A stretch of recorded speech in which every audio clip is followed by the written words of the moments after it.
Bonjour à tous, une nouvelle émission des Bécauses, des Becs qui osent, des Becs qui causent, Bicose, pourquoi, comment, et avec toujours des personnes qu'on appellerait peut-être, pourquoi pas des flambeaux.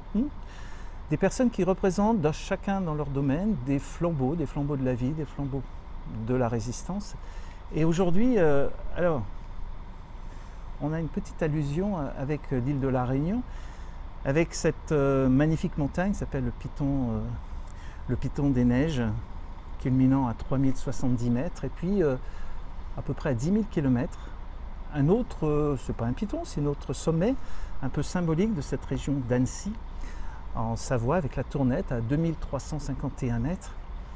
Et qu'est-ce qui fait le rapport entre Cilaos et Annecy? C'est peut-être le son de ces cloches qui tintonnent parfois sur le clocher du carillon de Cilaos. Bonjour Anne. Bonjour Philippe.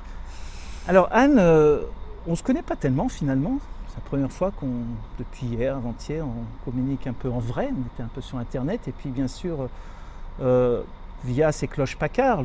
Ce n'est pas le sujet d'aujourd'hui. On mettra d'ailleurs dans le descriptif un ou deux liens pour savoir où on est dans ce lieu un petit peu mythique. Et vous voyez derrière nous voilà ce que c'est que musée Paccard. Et puis vous verrez dans la description ce qu'ils ont fait. Et moi, ce qui nous intéresse aujourd'hui, parce que c'est quand même un endroit où on avait découvert dans les journées de l'Espérance, c'était il y a 2 ans. Donc c'était il y a un an, en 2023, août 2022. Et là, ce Bécause est un petit peu particulier, parce que c'est un Bécause qui va être centré sur cette cloche, sur ces cloches. Et qu'est-ce que c'est qu'une cloche, Anne? Une cloche, c'est un objet sacré qui accompagne la vie des hommes de leur naissance à leur mort. Donc c'est un très bel objet. Et c'est un instrument de musique. Un petit peu par analogie avec ce que nous avons vécu depuis 3 ans, où on a l'impression que plus on tape sur quelqu'un, plus on tape sur un mouvement, plus on tape sur un phénomène, plus on a la possibilité de le briser, de ce phénomène. Une cloche n'est-elle pas aussi un modèle de résistance où on a l'impression que plus on tape fort dessus, plus ça résonne fort, plus ça va loin? Est-ce que ces cloches peuvent être appelées objets de la résistance? Alors certainement, ça me fait penser à une expression qui dit les opinions c'est comme les clous, plus on tape dessus, plus on les enfonce. Mais avec la cloche, ce qui est encore plus beau, c'est qu'il y a une dimension musicale. C'est que quand on frappe la cloche, j'aime pas dire taper, j'aime pas taper les gens en fait, non plus. Je préfère dire teinter la cloche, elle résonne. Et il y a une belle analogie quand même, parce que c'est vrai que plus on tape fort sur une cloche, plus le son va se propager. Mais c'est vrai aussi qu'à un moment donné, si on tape trop fort, on va la briser. Et donc c'est un objet de résistance, mais c'est aussi comme un être humain. L'être humain a ses limites, et il ne faut pas taper sur l'être humain, sinon on le brise. Mais comme les cloches, je pense que les êtres humains ont une certaine dose de résilience qui fait qu'effectivement ils arrivent à transformer un coup en musique.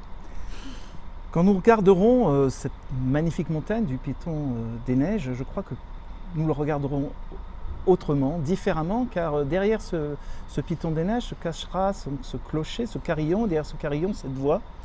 Et vous aurez aussi dans le descriptif un lien qui montrera qui est Anne Paccard et pourquoi la cloche chez elle est peut-être symbolique de bien au-delà de cet être humain sur lequel nous ne devons pas taper, mais ce son qui finalement peut résonner bien au-delà de nos frontières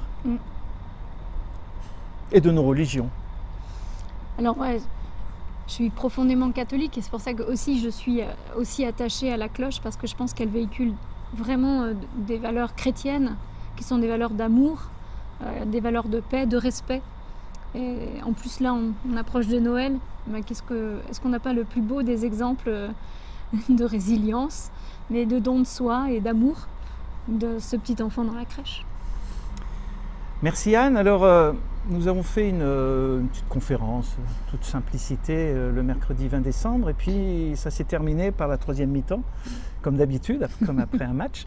Et cette 3e mi-temps, écoutez, le temps de changer de micro, et vous allez voir qui a participé à cette 3e mi-temps. Hier, dans la 35e Bécause, nous avions Nicolas, et fait du hasard, nous étions devant le poste de police qui se trouve juste à proximité du conservatoire de musique. Et à la fin, a sonné quelques cloches. Je ne sais pas si ce sont les cloches de Paccard. En tous les cas, c'était un magnifique clin d'œil à un des descendants de ces fondeurs de Paccard. Bonjour Philippe. Bonjour Philippe. Alors à l'occasion d'une vraiment de très bonnes crêpes, on a vu que Philippe, c'était bien au-delà des cloches, c'était bien au-delà peut-être de l'enseigne Paccard, un vrai être humain, mais un être humain dans toute sa profondeur et sa résistance. On a parlé avec Anne, ta femme, de cette résistance que peut symboliser une cloche. Comment tu verrais cette résistance au travers d'une cloche? Et peut-être ton combat depuis quelques mois ou quelques années?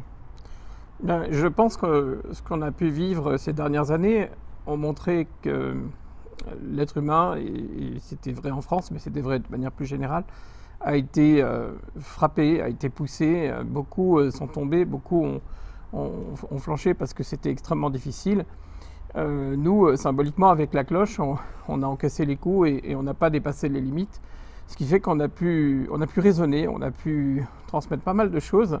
Et ça nous a permis d'ailleurs, au-delà de l'aspect cloche, mais de faire plein de rencontres, parce que ces moments-là nous ont permis de voir que d'autres que nous aussi, ont pris des coups. Malheureusement, là, c'était bien des coups. Et sont rentrés dans un autre mode. Et là, on a eu une forme de résonance. On s'est retrouvés pour pouvoir échanger, partager beaucoup de choses et voir en fait qu'on pouvait se retrouver dans un combat qui, pour moi, n'est pas terminé.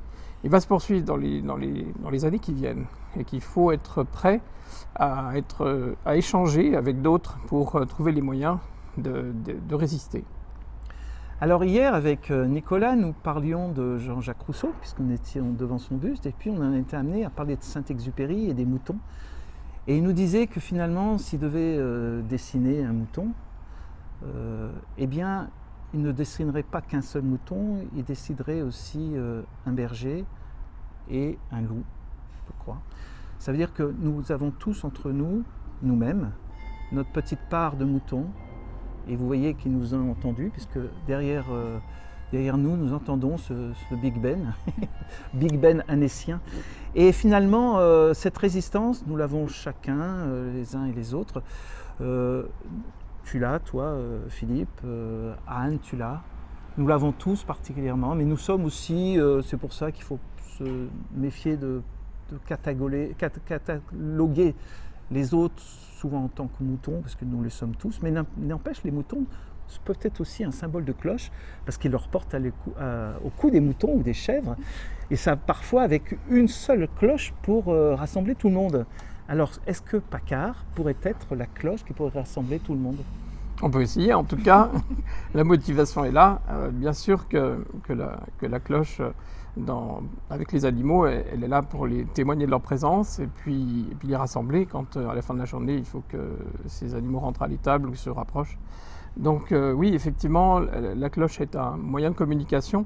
Anne l'a précisé dans le plan de la foi chrétienne, mais au-delà de cela, c'est un moyen de communiquer avec tous les gens quand on est à distance. Et de fait, si on peut aider par ces valeurs-là de communication à travers la cloche de manière symbolique, mais plus généralement, c'est quelque chose qui est absolument indispensable dans ces temps un peu troublés. Merci Philippe. Merci Anne. Et voyez ce que c'est ces bécauses. Finalement, les bécauses, c'est des cloches aussi qui causent. Vous avez vu un clip récemment, les bécauses, ils sentent. Et puis Anne, on a eu le plaisir de se faire accompagner par Anne, justement, avec ce joli carillon qui est dans leur salle de conférence. Voilà les bécauses, les béquilles hautes, les béquilles causes, bicauses, pourquoi, comment. Et puis bientôt un nouvel épisode, quelque part, probablement au-delà des frontières, au-delà des mers. Merci à tous et à bientôt.